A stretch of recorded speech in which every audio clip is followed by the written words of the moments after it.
Olá, sejam todos muito bem-vindos. Tem início agora mais um programa AbraTalks, uma iniciativa da Abrafiltros e também das revistas TAI, Revista Biofiltrante, que conta com o patrocínio do Grupo Supply Service e a divulgação da TV Filtros. Você que nos assiste através do YouTube aqui na TV Filtros, seja muito bem-vindo. Você que nos escuta através do podcast da Abrafiltros, também seja muito bem-vindo. Esse é o nosso episódio número 15. Sim, mês a mês temos recebido especialistas de diversas áreas e hoje não será diferente. Abordaremos um tema que é super próximo do nosso setor de filtração. Eu espero que você goste, que compartilhe esse conteúdo, aproveite também para navegar aqui na nossa biblioteca virtual. São muitos episódios, outros programas que a gente já gravou sobre diversos assuntos. Então aproveite este conteúdo, é muito conhecimento à disposição de todos vocês. Sem mais delongas, hoje nós falaremos sobre não tecidos, essa dobradinha que não tecidos têm com a filtração. E para falar sobre esse assunto, a gente traz aqui um super especialista de uma parceira nossa, da ABINT, Associação Brasileira das Indústrias de Não Tecidos e Tecidos Técnicos. E eu tenho o prazer de receber o conselheiro Laerte Maroni. Seja muito bem-vindo, Laerte.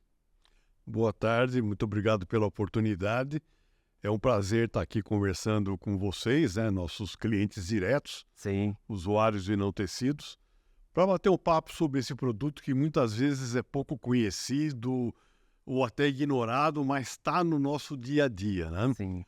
Não tecido a gente costuma dizer de uma forma até meio brincalhona, mas ele está na nossa vida desde o nascimento até a morte. Sim. Está na fralda, está na roupa do médico obstetra, está na indumentária dos enfermeiros e está também revestindo a urna funerária.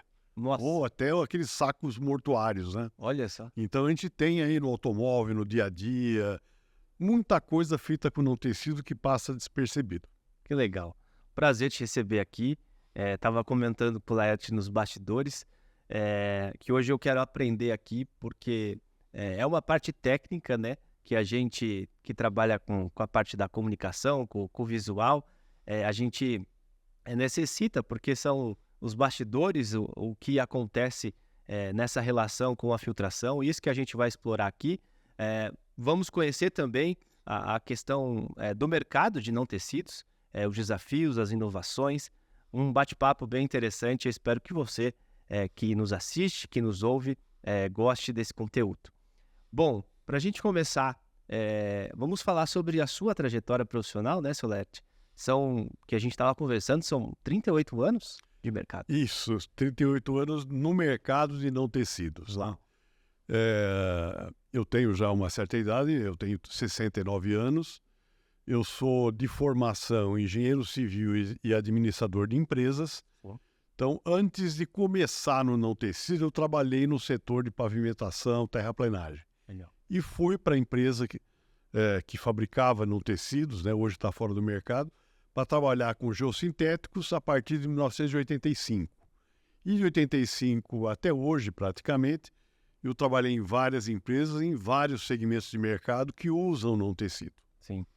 Então, como eu disse, eu sou de formação engenheiro civil e acabei conhecendo um pouco de filtração, não só na geotecnia, mas também de filtração e outras aplicações de ordem geral. Eu comecei em 85 com o não tecido e em 91 eu participei junto com um grupo de fabricantes e profissionais na época e fundamos a ABINT, Associação Brasileira das Indústrias de Não Tecidos e Tecidos Técnicos. Legal. Na época, com outros objetivos, a gente tinha um objetivo maior de divulgar as aplicações, divulgar conhecimento e outras coisas que está no nosso estatuto, né? Mas hoje a gente tem uma tarefa muito mais voltada a questões de política comercial, das questões voltadas a governo, embora tenha divulgação ainda como uma parte integrante do nosso dia a dia. Legal. Mas hoje é mais uma questão política, né? Sim, Porque sim. envolve relações entre países, mas é algo mais complexo.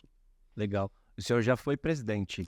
Fui presidente por 3 vezes. Legal. E acabei assumindo a presidência em vacâncias Sim. de chapas onde eu era o vice. Entendi. Então eu tive uma participação bastante estreita com os não tecidos, trabalhando em empresas e na associação também. Legal. É bacana essa sua bagagem em relação a entidades setoriais, né? Que é muito da realidade que a gente vive aqui enquanto entidade também. Então essa troca é super importante para a gente. E hoje o senhor tem uma consultoria, certo? Isso. Hoje eu não estou atrelado a empresa nenhuma como funcionário, mas eu tenho uma empresa de consultoria e presto serviço nessa parte de não tecidos e de geossintéticos. Muito bem. Bom, vamos lá para o nosso tema aqui. Eu acho que começaremos, sendo redundante, do começo. E o que são os não tecidos, Fiolete? Tá, essa é uma tarefa mais ou menos difícil, porque o nome do produto ele é muito direto e as pessoas acabam não entendendo o que significa. Mas os não tecidos, eles são produtos que nasceram na década de 50 mais ou menos, então eles são relativamente jovens, se você comparar com o tecido tradicional, que nasceu lá atrás, na época dos primórdios do desenvolvimento tecnológico do ser humano, né? Mas os não tecidos eles têm uma grande diferença. Eles se enquadram dentro dos produtos têxteis para uso técnico, assim como também tem o tecido, que é tecido a intrame e urdume, assim como tem a malha, assim como tem filamento, assim como tem fibra e outros produtos. Só que o não tecido, qual é o significado, a origem dele? Ele não passa pela tecelagem, portanto, ele não é tecido. Ele é não tecido. Não sei se deu para entender. Sim. Os processos de fabricação são diferentes dos tecidos. Os não tecidos são feitos a partir de fibra ou filamentos, depositados aleatoriamente ao acaso, formando mantas. Essas mantas são consolidadas por processo mecânico, térmico ou químico, ou junções desses processos. Então, a maneira de fabricar não tecido é diferente da maneira de fabricar tecido. Por isso que ele é um não tecido. Não tecido. E isso, no mundo inteiro se adotou essa terminologia. Inclusive, as palavras são escritas em um único termo. Por exemplo, não tecido é uma palavra só. Não é não, tracinho, hífen, tecido. Nem separado. Nem separado. Então, você tem non-woven, que é tudo junto em inglês. Você tem non-tissé em francês, non-terrido em espanhol, não tecido em português. Elas geralmente são sinônimo desse tipo de produto. Legal. É substantivo realmente. Muito bom. E aí, como eles são fabricados? Bom, só para complementar um pouquinho essa questão de entendimento do que é o não tecido, essa definição que eu passei é da ISO, da norma brasileira, que é uma norma de origem ISO. Tá.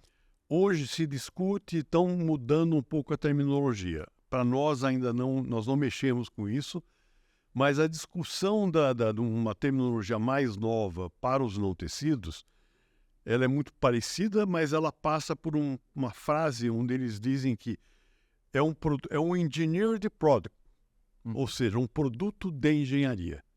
Essa é a diferença no resto do mundo que a gente está assimilando. Ou seja, ele é um produto que pode ser engenheirado para atender uma certa necessidade ou performance. Entendi. Tá? Então, às vezes você usa em filtração, outra aplicação, um não tecido standard, ou você usa um específico para aquele tipo de aplicação. Sim. Tá? Legal. E daí esse termo Engineered Products, que tem um significado muito grande de coisa sempre em desenvolvimento, sempre se atualizando, sempre se modificando para atender performance técnica. Isso é no sentido de vai categorizar o não tecidos? De certa forma, sim. Tá. De certa forma, sim. Se a gente pegar um não tecido clássico, como eu vou dizer daqui a pouquinho como se fabrica, eles eram e foram usados inicialmente muito mais por aproveitamento. Ou seja, certas características de performance deles se adequam a algum tipo de performance do produto. Filtração, reter um tamanho de partícula, permitir que o líquido, o gás ou o ar passe Uhum. sob determinada pressão, etc. Então, isso é meio que por aproveitamento. Hoje você tem não tecidos feitos com diferentes diâmetros de fibra, com diferentes tamanhos de poros conforme a profundidade, com uma carga eletrostática, com antibactéria, enfim, ele é engenheirado para atender uma série de necessidades que não é só aquela intrínseca da física do produto. Sim. Tá? Um exemplo disso, e que muita gente não enxerga, mas é um exemplo, são os filtros de cabine de veículo. Tá? É um tipo de aplicação onde a gente filtra o ar de fora, às vezes em condições terríveis, né? Para colocar dentro de uma cabine e respirar durante 1, 2, 3, 4 horas, sei lá o quê. Então, esses filtros hoje eles têm uma capacidade de retenção muito boa, de vários tamanhos de partícula, chegando em alguns casos até com nanopartícula, retém bactérias, né? Eles têm, às vezes, alguns aditivos que reduzem o odor, por exemplo, tá? Como carvão ativado e outros tipos. E esses produtos têm até, em alguns casos, carga eletrostática, para tirar alguns tipos de partícula muito fina que provocariam um mal-estar ou alguma coisa para os pulmões, né? Legal. Então, esse é um exemplo de produto engenheirado, vamos dizer assim. Sim. Agora, voltando lá para trás, né? De uma forma simplificada, como é que eu fabrico um não tecido? É a partir de fibras ou de polímeros, tá? Polímeros hoje em dia geralmente sintéticos, fibras também sintéticas, e eu posso também partir de produtos naturais. Também se usa em filtração, celulose e uma série de outros produtos naturais. Sim. Vai depender muito da performance que eu preciso para cada produto, para cada não tecido aí.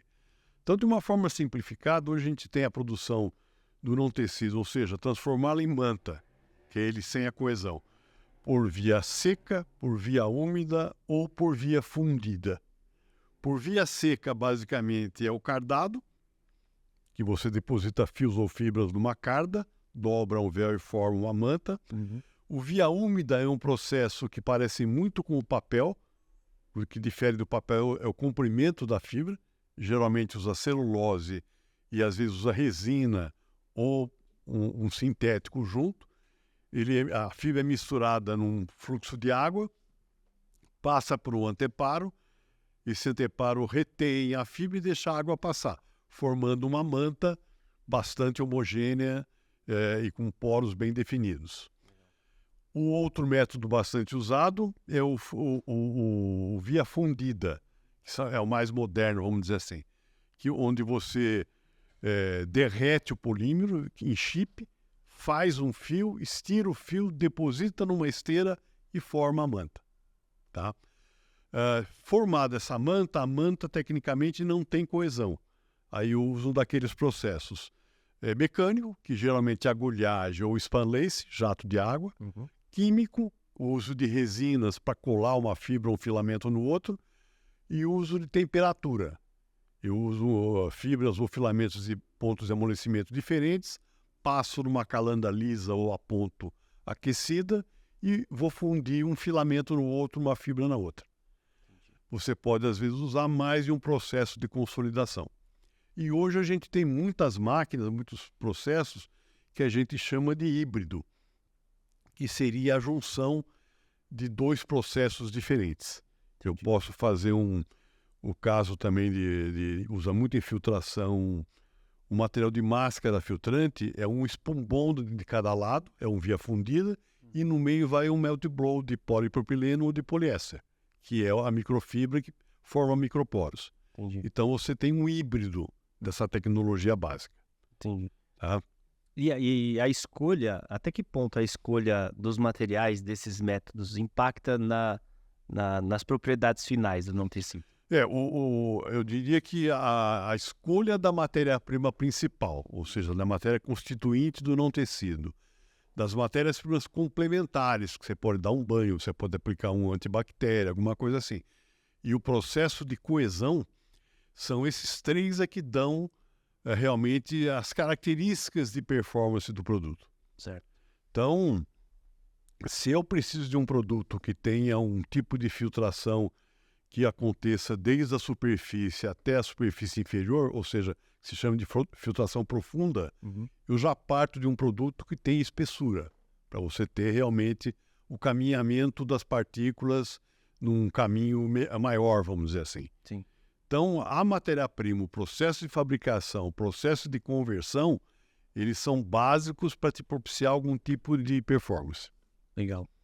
E em relação, o senhor está no mercado há 38 anos, em relação ao desenvolvimento do mercado em tecnologia, inovação, eu, assim, novamente, olhando de fora, a gente participa muito de feiras internacionais, tal, ligadas à filtração industrial, e a gente vê muitas máquinas grandes de fabricação de não tecido, e a gente vê que muitos desses investimentos vêm de fora ou o Brasil já está no...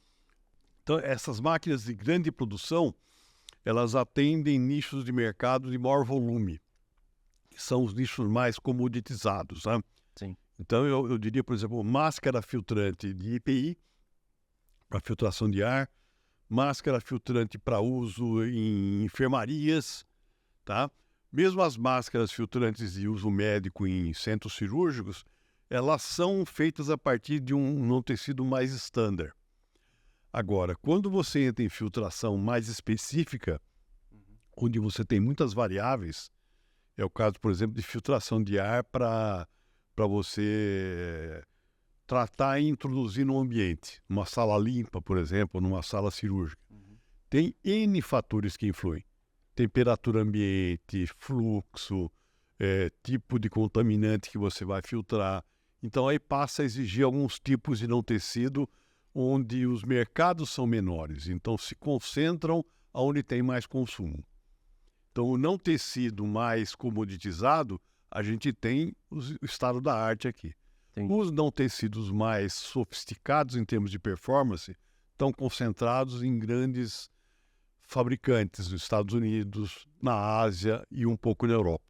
Legal. Tá? Por exemplo, quando você fala em nanofiltração, eu estou falando já de filtrar bactéria, mais a filtração de micro-organismos, né? Aí exige um produto mais sofisticado. Entendi. Então, as máquinas são mais sofisticadas e de menor produtividade. Sim. E aí, olhando, a gente está comentando já em relação a essa participação da filtração com os não tecidos, né, dessa relação que existe. Hoje, você acredita que o mercado de não tecidos talvez tenha maior interface com a filtração ou com outro tipo de mercado? Não, tem vários mercados, tá? Sim. Eu diria, vários mercados é bastante complexo para a gente explanar assim rapidamente, né? Mas olha, em termos de consumo em metro quadrado, porque é baixa gramatura, ou mesmo em quilo, em tonelada, isso no mundo, o que mais se consome é o material usado em fralda, absorvente feminino e fralda geriátrica. Olha só. Porque é criança, é mulher adulta e é idoso que consome. Tá? É outra história, desde o nascimento até, né, a morte praticamente. Então, esse volume é o maior. O segundo mercado de não tecido são os wipers, panos de limpeza de vários tipos. O terceiro é a filtração. Olha só. Tá? E o terceiro é a filtração, mas ela representa, mundialmente falando, em torno de 10% do consumo em tonelada. Então, o de uso higiênico consome muito mais. Sim. Mas esse material de uso higiênico, ele tem máquinas praticamente turnkey que fabricam e o preço é uma margem comoditizada.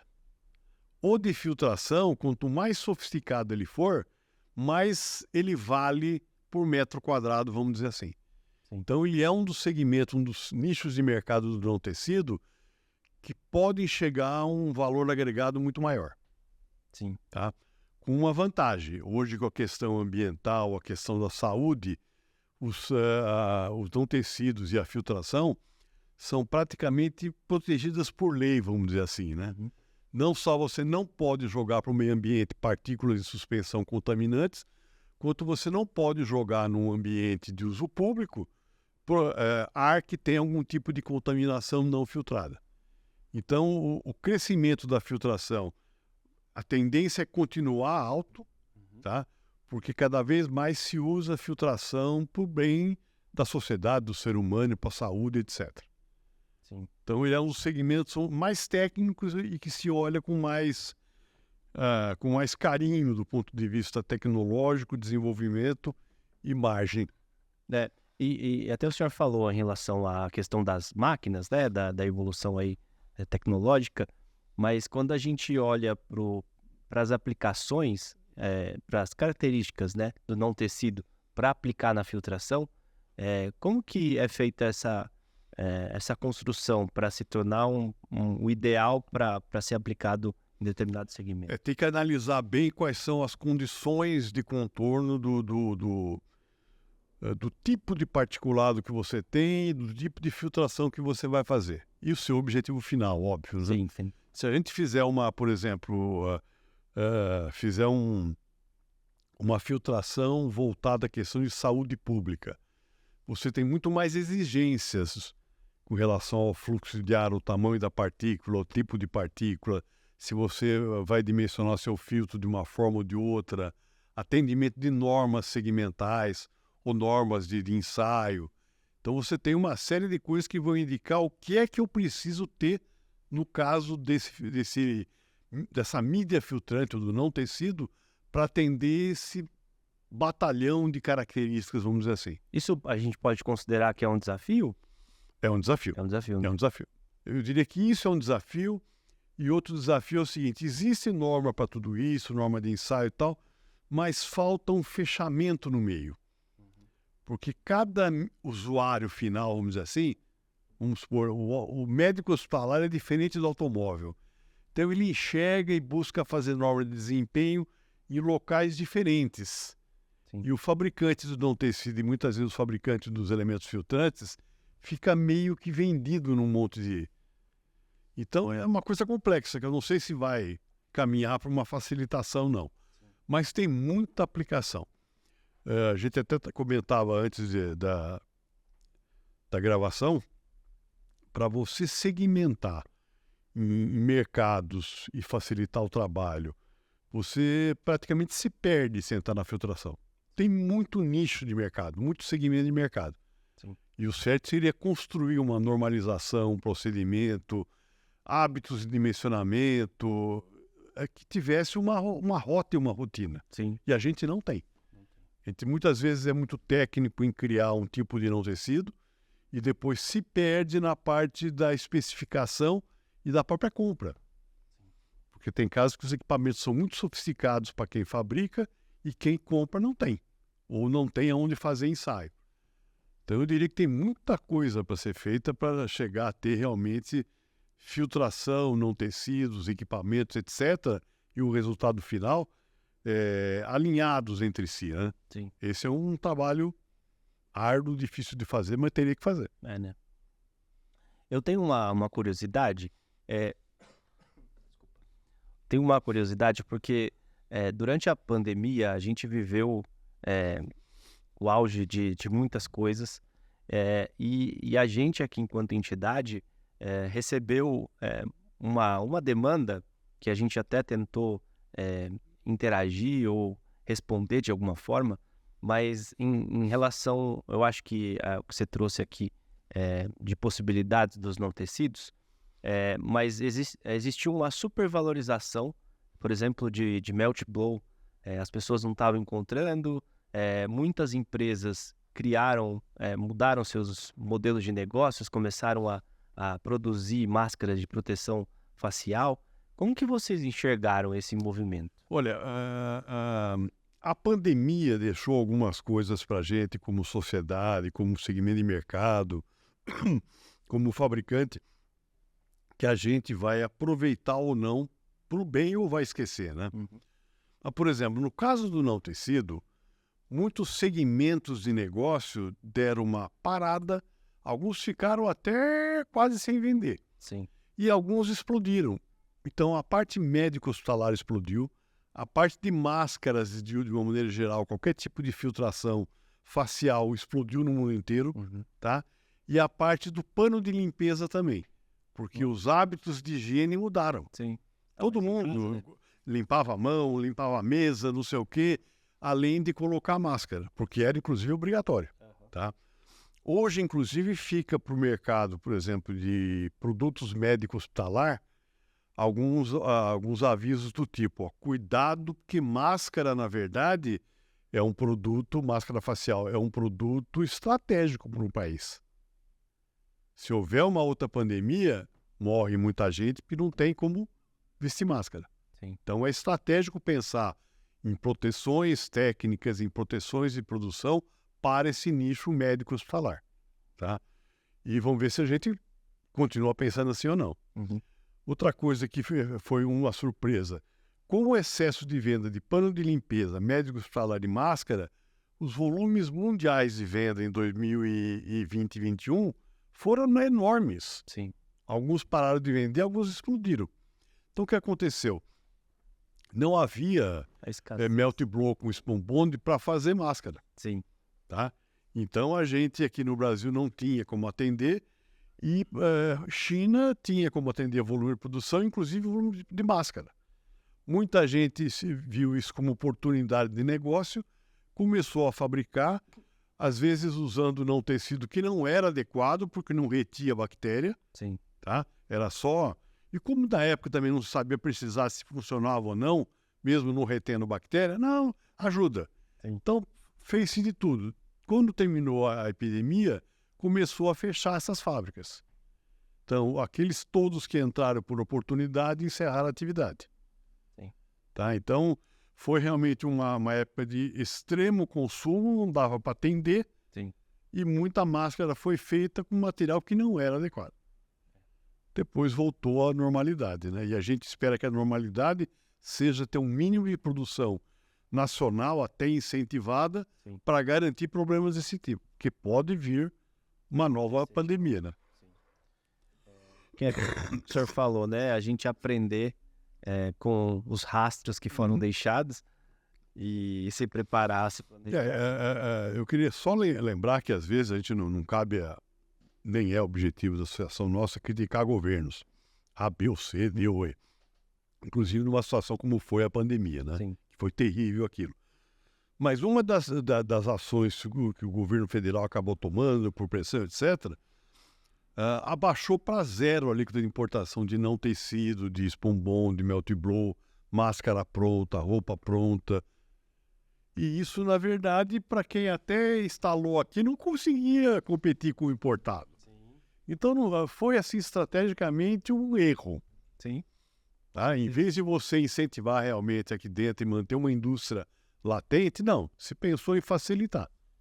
Sim. Tá? Então, ficou 3 anos e pouco com a alíquota zero. Olha só. Há pouco tempo atrás que a gente conseguiu provar que, não precisa mais. Ao contrário, vamos... Sim. Né? Colocar proteção, inclusive barreira técnica, alguma coisa assim. Então, às vezes a gente aprende, às vezes não aprende, né? Sim. E muita gente talvez desconhece, né? Sim, sim. Essa informação. Muita gente criou essas empresas e fechou logo em seguida. Né? Talvez por conta dessa decisão. E depois começou a entrar com a alíquota zero, começou a entrar muito material, começou logo a equilibrar. Sim. E falando aproveitando o gancho do governo, como que as regulações ambientais interferem nos não tecidos? E aí, se você conseguir fazer um paralelo com a filtração? Olha, eu diria que as regulamentações ambientais, elas não chegam ainda hoje diretamente no não tecido, tá? O não tecido é um produto que tem muitas aplicações, mas em cada aplicação final, ele tem concorrente e às vezes um sucedâneo. Então não chega a ser qualquer norma, qualquer regra, não chega a atrapalhar o não tecido. Mas é uma coisa que vai acabar acontecendo. Você começa, por exemplo, a pensar em logística reversa e a coisa acaba chegando na cadeia, como um todo. Sim. Eu diria que, por enquanto, a gente tem muita coisa a comemorar do ponto de vista ambiental, né? Por exemplo, um não tecido, um geotêxtil, ele é muito usado em obras ambientais, sim, aterros sanitários. Então, são obras de proteção ao meio ambiente. Sim. Um geotêxtil não tecido, um geotêxtil tecido, hoje eles são muito usados no que a gente chama de geopipe ou geotubo. São salsichas enormes, 6, 7 metros de diâmetro, por 20, 30, 50 de comprimento, muito usado em ETEs e ETAs para você dissecar lodo de tratamento. É uma filtração para separar o excesso de água do sólido e, enfim, tentar criar circularidade no sólido. Legal. Isso é uma coisa moderna. Sim. Uma coisa fácil, prática, que está surgindo muito e ajudando a vender não tecido. Então, tem muita coisa que ajuda esses critérios e regulamentações ambientais. Sim. E tem coisa que vai, uma hora, dar uma ajudada, né? Sim. A gente tem, por exemplo, alguns exemplos. A gente tem no não tecido, talvez a primeira classificação comece com duráveis e descartáveis. O que é durável? O meu sapato é durável, não tecido tem aqui dentro, no automóvel, no teto, no piso, no revestimento interno de motor, é durável. O geossintético, que vai numa barragem para durar 300 anos, é durável. Mas eu tenho a fralda, que é descartável. Sim. A fralda vai ter que enfrentar um tipo de logística reversa. Tá? Embora seja muito complexa, porque se você analisar o ciclo de vida de uma fralda de pano, é muito mais caro usar água para lavar o pano do que usar a fralda descartável. Fazer o processo. Fazer o processo. Então, ciclo de produto por ciclo de produto, a descartável é melhor. Sim. Só que você tem que tentar circular, ou seja, reciclar, limpar, alguma coisa nesse sentido. Entre educação ambiental, Isso. organização. Então, a gente tem aí os problemas de futuro e tem as soluções de curto prazo que já existem. Mas, como todos os produtos, passa por um ajuste da sociedade, vamos dizer assim, em termos de consumo. Hoje, a gente tem que pensar até economicamente. Talvez até a presença da mulher na sociedade empoderada, trabalhando, saindo para trabalhar, deixando a criança na creche e tal, tem a ver com fralda descartável. Porque, senão, dificilmente ela deixa na creche com alguém para cuidar. Né? Sim. Então, é um tipo de produto que não é só de conforto, é um produto que traz um estilo de vida diferente. Sim. Com certeza. Muito diferente do que foi a mulher na década de 50, do pós-guerra, do que a mulher hoje no pós-70, vamos dizer assim. Sim. Essas coisas liberaram ela para trabalhar e ter família. Verdade. Então, vai ter que ajustar algum tipo de procedimento ou processo para aceitar, reciclar, recircular, alguma coisa assim. Sim. E falando do aspecto de fabricação, voltando um pouco lá no começo da nossa conversa, em que aspectos o senhor acha que, aspectos sustentáveis, a coisa mudou na fabricação, nas fontes de criação do não tecido? Mudou, vamos dizer assim, tem muito não tecido que hoje é feito a partir de polímero reciclado, como é o caso de não tecido agulhado para usos diversos, em calçado, em geotecnia, etc., feito a partir de poliéster de garrafa. Hoje a maioria no Brasil é feita a partir de poliéster de garrafa. Legal. 100% reciclado de pós-consumo e pós-industrial. Tá? Tem algumas matérias-primas sendo desenvolvidas para voltar a ser um polímero e voltar a fabricar um não tecido, né?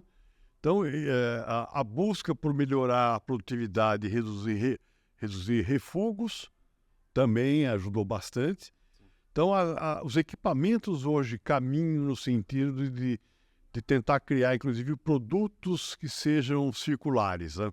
Sim. Uma hora, mesmo sendo descartável, semidurável, uma hora eu vou ter que pegá-lo e transformar em outra coisa. Então, existe uma tendência muito grande nisso. Sim. Falando sobre ainda um pouco dos impactos do que a pandemia nos deixou, o que a gente percebe no setor de filtração, e aí olhando para o lado industrial, é que a preocupação com o ar, ela ficou muito latente. Você acha que hoje se demanda mais do setor de filtração para esse segmento em específico? Eu acho que sim. Né? Eu acho que até antes da pandemia já vinha por um caminho nesse sentido. A pandemia veio jogar mais água na fervura no bom sentido, vai. A gente, quando segmenta, por exemplo, não tecido, a gente já começa segmentando dessa forma. A questão filtração, para começar a segmentar, vamos lá. Ar, líquidos e gases, para simplificar. Então, o primeiro que vem é o nicho do ar, com dois submercados muito grandes. O controle de poluição, que é o seguinte, é eu produzir na indústria e soltar a minha fumaça, o ar do meu processo, sem partículas que propiciam problemas à saúde humana, à sociedade, ao meio ambiente. Então, esse é um tipo de cuidado, é um tipo de filtro que se usa. O outro é aquilo que eu trato para colocar dentro da minha residência, do meu escritório, do meu hospital, do meu prédio comercial. Esse é o segundo segmento. Esses dois são os mais estudados e eu acho que são os que usam mais produto realmente. Sim. Tá? E a gente tem nichos para crescer de monte, por exemplo. Eu colocaria uma crítica especial, aí não como especialista ou técnico em não tecido, mas como usuário de aparelho de ar-condicionado, tá? Eu não vivo sem ar-condicionado. Nas nossas casas, os aparelhos mais modernos que tem hoje aí, eles têm uma telinha como filtro que é ridículo. Só não passa passarinho ali, vai. Que de vez em quando alguém tira, dá uma limpadinha. Aquilo é filtro grosso, grosseiro. Sim. Nos Estados Unidos você já vê aquelas centraisinhas que vai no teto, o pessoal já usa um elemento filtrante que é de trocar. Sim. Então, a gente, por exemplo, nesse mercado, o cuidado nosso é zero. A gente tira de fora, elimina as partículas maiores, Sim. coloca dentro do nosso quarto e dorme a noite inteira com fungo, bactéria, poeiras. Quer dizer, não tem preocupação nenhuma. Sim, verdade. Então, tem muita coisa a ser feita na filtração de ar, tanto na poluição do meio ambiente, quanto na limpeza de ambientes, vamos dizer assim. Sim. Então, eu acho que o ar realmente é o mais... Outra coisa que a gente vê acontecer, por falta até de orientação. As pessoas, se soubessem a importância que tem o filtro de ar de cabine, né, eles trocariam com mais frequência. Sim. E o pessoal só troca quando entope, que aí não sai o ar, vamos dizer assim, né? E aquilo tem muito a ver com questão de esses dias, inclusive, está todo mundo resfriado, eu estou no resfriado alérgico. Eu andei trabalhando no interior, Ribeirão Preto, Sertãozinho, estava irrespirável. Né? Umidade baixa. Também, né? Exatamente. Então, a tendência é realmente cuidar um pouco mais da saúde, né? Sim. Eu ia perguntar para o senhor a respeito dos dois mercados que a gente aqui tem, além da filtração industrial, que é o segmento automotivo e o segmento de ETA, reuso. O ETA, na verdade, fica nesse segmento do ar para você colocar em ambientes, né? Sim. É que ele começa a você ter o grosso, fino, grosso, médio, fino, o ETA, o REPA, o UPA, aí a classificação pelo tamanho da partícula que ele retém. Sim. Tá? Isso tudo é questão filtração de ar para você colocar nos ambientes. Sim. O outro é a filtração, que a gente chama de filtração industrial também às vezes, mas é a filtração mesmo numa usina de açúcar e álcool, que ele tem um pouco de fuligem e tal. O que eu jogo para o meio ambiente eu tenho que filtrar e lavar e reter. Sim. Tá? Os outros mercados, tem muitos que a gente pode citar. O automóvel é um mercado grande e conhecido, né? E no automóvel a gente tem aí milhões de veículos trabalhando. Então nós temos filtro na parte de combustível, gasolina. Aquele içado que eles chamam o meio filtrante, né? É o elemento filtrante. Elemento filtrante. O meio filtrante é o não tecido ou o papel que está lá. Tá. Tem no automóvel combustível, álcool, gasolina e diesel. Tem hoje em dia pré-filtro para separar a água do diesel, se as pressões são muito altas. Eu tenho o intake air, que é o ar de admissão, que entra na combustão, na câmara de combustão. E eu tenho o filtro de cabine de veículo. Sim. São esses filtros os que vão em automóvel, né? Que são usados hoje. Tem muito papel, muita celulose, tem muito não tecido também, começando a usar junto com o papel. Isso que eu ia perguntar. Tem muita coisa usando com papel. Tá. O filtro de cabine de veículo é quase só não tecido sintético, polipropileno, polietileno, coisa assim. O de diesel, tem o de motor também, de lubrificação. Sim. Lubrificação e combustível tem muita celulose ainda, tá? O Intake Air tem muita celulose e está começando a usar muito melt blow também. Que legal. Então começa a usar bastante não tecido. Mas é um nicho grande. Outro nicho grande é os filtros nas indústrias em geral. Você pegar a indústria de alimentos, você tem N tipo de filtro com N tipo de fluidos, vamos dizer assim. Sim. Desde os mais pastosos, menos pastosos. Você tem filtração feito por separação ou por bags na parte de produção de alimentos, tem bastante, mesmo que seja na básica, logo depois de abate, né? Uhum. Então tem muita indústria que usa algum tipo de filtração. Legal. E estações de tratamento de água? Também usa bastante, É, né? A gente tem... o exemplo do lodo aqui, né? Isso, a gente está começando a entrar com uma tecnologia que surgiu no mundo, cresceu muito, que é de você desaguar o lodo. O que é isso? O lodo geralmente tem 95% de água e 5% de matéria orgânica ou matéria sólida. Tá? Então, para você jogar isso num aterro, eu tenho que reservar numa lagoa e fazer algum tipo de separação. Então, esses bags são muito usados hoje em dia para estação de tratamento de esgoto, de água e agora no agronegócio também. Sim. Eu separo o líquido, excesso de líquido, trato aquela água para ter uma DQO e DBO adequada, volta para o sistema e o que sobra de sólido eu vou ou aterrar ou vou tentar usar, no caso do agronegócio, para transformar de novo no adubo. Legal. Eu levo lá para um especialista, adiciono potássio, tiro isso, daquilo, eu transformo no adubo. Já um pouco mais seco para evitar muito transporte. Né? Legal. Eu li uma entrevista do senhor a respeito do mercado de não tecidos, em que o senhor fala que nos últimos anos um investimento de 500 milhões, mais ou menos aproximado, no setor. Isso. Em algum momento isso impacta na filtração? Ou... Impacta. Sim. Sem dúvida que impacta. No investimento em tecnologia? Em tecnologia. Como eu expliquei, provavelmente esses investimentos foram em equipamentos grandes, então eles atendem mais a filtração mais simples, vamos dizer assim. As máquinas especializadas, elas em geral estão fora do Brasil. Sim. Então a gente importa, as empresas que fazem elementos filtrantes acabam importando. Mas os produtos mais comoditizados são feitos aqui. Sim. E entra nessa aumento de capacidade de produção e modernização. E gasta-se também entre 15 e 20 milhões de reais por ano em manutenção e repotenciação. Legal. Acho que a gente está indo já para o nosso final. Eu queria entender quais as suas perspectivas para o futuro do setor.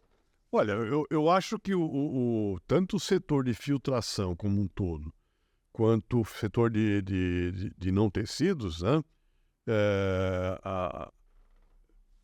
Analisando como um todo, estou esquecendo o que se importa, questões de importação, etc. Mas a tendência é de cada vez mais crescer e eu diria que cada vez mais atender as necessidades, eu diria que mais nobres do ser humano, voltadas a questões ambientais, saúde, conforto. Sim. Isso tudo traz para a gente saúde e satisfação. Tá? Isso traz também descarte, uma série de coisas que a gente tem que aprender a conviver para continuar usufruindo desse bem-estar. Sim. Então tem coisas hoje que não se pensa, a gente tem que melhorar. É a questão do exemplo que eu disse do ar-condicionado residencial, né? Sim. Então teria que melhorar. Tem muita gente indo no médico tratar de alergia. E, não precisava, podia ser um pouco melhor, né? Então eu acho que tanto um segmento quanto o outro tem essa questão ambiental e a questão da saúde como carro-chefe. Então isso faz crescer. Sim. O não tecido, nos próximos anos, a previsão da EDANA, que é uma associação europeia, que tem um estudo um pouco mais preciso, apesar de ser complexo, ela fala em crescer o mercado como um todo em torno de 3% ao ano. Ou seja, é sempre positivo. Sim. Na filtração, ela fala em crescer 6,5% ao ano. Legal. Então, se a filtração vai consumir mais não tecido, é porque ela também vai crescer em suas necessidades. Legal. Tá? Voltando, você me chama a atenção, às vezes a gente fica até um pouquinho desgostoso, né? Esses filtros de ar-condicionado se vendem no supermercado nos Estados Unidos, no Walmart. O cara vai lá, o meu modelo K6 e troca. Né?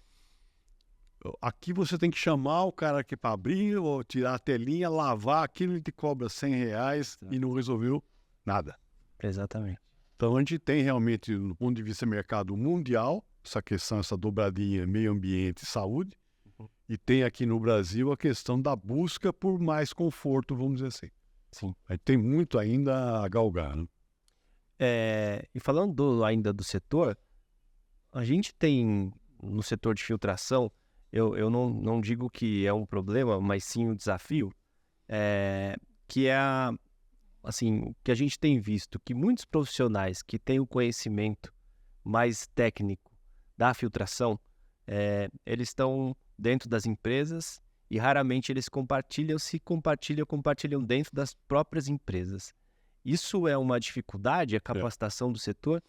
É uma dificuldade. Eu vou comentar com você, a gente tem... Cada mercado, cada segmento tem uma questão cultural, vamos dizer assim. Tá? Eu participo também, por causa dos não tecidos, do segmento de geossintéticos. A gente tem a associação IGS, que é internacional, e tem um comitê da BINT que cuida de geossintéticos. Inclusive alguns que não são não tecido, mas está dentro desse nível. Ali é mais fácil você trocar informações do que no segmento de filtração. Essa tentativa que eu comentei, acho que antes da gravação com você, de montar uma segmentação bem fácil de entender, nem que fosse uma folha de 1x2, sim, a gente não conseguiu, porque não saía nem da equipe dos associados. né? Sabe, um segura do outro. Então, é uma das coisas que falta para você realmente fazer crescer filtração e o não tecido no Brasil. Sim. Por exemplo, é muito difícil para quem compra um elemento filtrante saber se ele está comprando realmente um F9. Uhum. Que jeito que ele vai saber? Sim. Às vezes tem equipamento que você tem que fazer ensaio lá na Europa, 4.000 e poucos euros. Então, precisa realmente fazer um trabalho que venha desde a especificação técnica do produto, da performance, ensaio, que alguém crie um laboratório que verifica características de produto comprado, que tem uma metodologia para medir tamanho de partícula, de saída. Precisa realmente montar esse mapa de segmentação e dar uma profissionalizada nesse segmento como um todo. Sim. Desde o fabricante de elementos filtrantes até o usuário. O Sim. dono da indústria, até o cara que tem o ar-condicionado. Precisa dar uma... Esse é o trabalho grande a ser feito. Viu? Sim. Você tocou no assunto aí, a respeito dos laboratórios. Como que é feito o teste? Existem, por exemplo, poucas empresas multinacionais, grandes especialistas, têm inclusive esse equipamento no Brasil. Eles têm na matriz. Então, eles fazem esse ensaio para qualificar os tipos de filtro. Tem algumas normas um pouco diferentes, mas eles sabem, pela metodologia, qual é o tamanho do filtro deles. Sim, não, mas eu digo dos não tecidos. Como, existe algum teste? Não, existem, mas os de não tecidos são gerais. Tá? Por exemplo, tem um teste muito fácil de fazer, relativamente fácil, que não é tão caro, na parte de filtração biológica, para máscara filtrante, para verificar se filtro está a 95% das bactérias presentes no meio. Então, esse é mais ou menos fácil de fazer, está alinhado com esse tipo de coisa. Sim. Se eu comprar um lote de alguém, importar um lote de alguém, eu mando fazer o ensaio, é relativamente fácil. Sim. Mas, por exemplo, os ensaios de filtração em geral com ar, esses especialmente de HVAC, eles praticamente existem aqui. Não, a gente tem dificuldade de laboratório. Então, a pergunta começa o seguinte: eu, como fabricante de não tecido, que é a mídia filtrante, o cara que faz o cartucho, o elemento filtrante, O cara que desenvolve o equipamento fornece para alguém que está pondo seus funcionários lá no ambiente. Não existe uma forma de você chegar à conclusão de que, pô, legal, meu ar tá bom, meu. Sim. Fica parado no meio. Então, eu digo o seguinte, pô, se os equipamentos são tão caros assim, tem que desenvolver uma coisa mais simplificada. Para você, inclusive, verificar se o filtro está correto, se o desempenho está certo. Sim. Precisaria dar uma revisada nesses procedimentos. Sim. Desafios. Precisaria dar uma engenheirada nisso realmente, né? Fazer, inclusive, os textos de norma que existem, eu acho que eles são muito europeus, vamos dizer assim. Muito prolixos. Sim. Teriam que ser normas mais à la americana, vamos dizer assim, um pouco mais sucinta, entendeu? Criar algumas cartilhas de procedimento. O que eu faço como usuário de uma sala limpa? Como é que eu especifico? Como é que eu compro? Sim. Então precisa trabalhar essa questão da normalização de uma linguagem adequada, deixar formar uma cadeia de testadores, vamos dizer assim, laboratórios, permitir que alguns tenham esse equipamento, inclusive indoor. Como é que funciona até a ponta? Sim. E é um trabalho árduo. Para começar a ter um resultado, 10 anos. Sim, sim. Mas tem que começar a fazer. Tem, né? Para quem está nessa cadeia aqui, é confuso. É, né? É confuso. É confuso mesmo. Sim. Até para quem compra o equipamento, quem compra filtro manga, não é uma coisa muito científica, não. Então é difícil para você comprar. Você, como comprador, você mudar de fornecedor, você corre o risco, né? Sim. Verdade. Muito bom. Laerte, estamos chegando ao nosso final. Eu vou pedir que o senhor olhe para a sua câmera. Essa câmera, ela vai te dar a oportunidade de falar também sobre a sua consultoria, além, é claro, também do trabalho da Bint, onde nós localizamos. A Bint, inclusive, tem parceria com a Abrafiltros, então os cursos promovidos pela Bint, alguns deles a gente tem valores especiais, e aí, além da aula que Laerte deu aqui hoje para a gente, soma-se um pouquinho do que eles apresentam por lá. Então, vale a pena complementar esse conhecimento numa área tão necessária. Bom, com relação a mim, consultoria, através da Bint, qualquer um pode me localizar, vamos dizer assim, né? Mas eu acho que é mais importante falar da Bint, realmente, enquanto associação. A gente é parceiro da Abrafiltros, acha realmente, não sou eu que penso assim, que precisa fazer um trabalho um pouco mais elaborado, né?